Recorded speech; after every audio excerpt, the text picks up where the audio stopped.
It does drive us nuts. It's out of control. We did have a good, after Biden won, we had a nice couple of years where everything was just kind of calm and quiet and just like, we don't, all right, good. We don't have to, we still had to hear some of the outside noise. We still had to hear some of the, things about Biden, but it wasn't, but now we are sparking up this. We've said it before, these next 8 to 12 to 14, 16 months are going to be some of the craziest things you've ever seen in the history of this country. Yeah. Hopefully we can slow that down in November if the Democrats do what, should be doing and are supposed to be doing in November. I think we could slow a lot of this down, although 2025 will be nuts because then we're going to see a couple more trials that probably won't happen this year that they should. What do you think, Juan? I mean, are we going to see?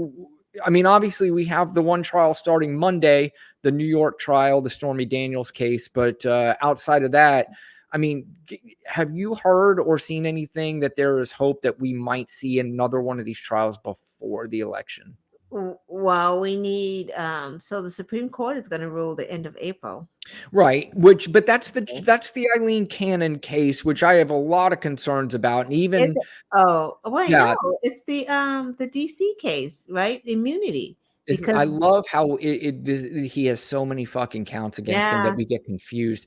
Because that's on hold, awaiting this immunity. Because remember, it is. It's basically Donald Trump can do whatever the fuck he wants because he's president case. He get SEAL Team 6 or whatever to assassinate someone, and he's okay. And Jack Smith just wrote a motion to the Supreme Court saying, "Are y'all fucking crazy right now? Don't let him do this." That's basically what that 66-page motion was like. Do better, y'all. Come on. All right, so there is the possibility of that one, which would be a big one, because again, we keep talking about slam dunk cases. I don't know of any of these that are not.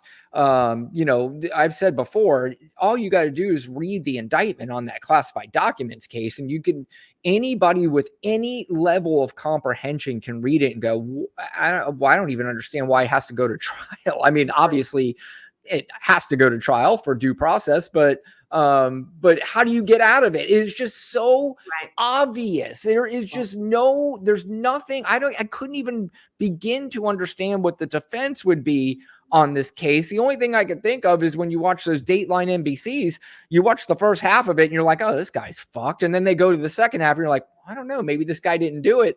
I'm waiting for the maybe this guy didn't do it part. There is none. I don't know. It's impossible.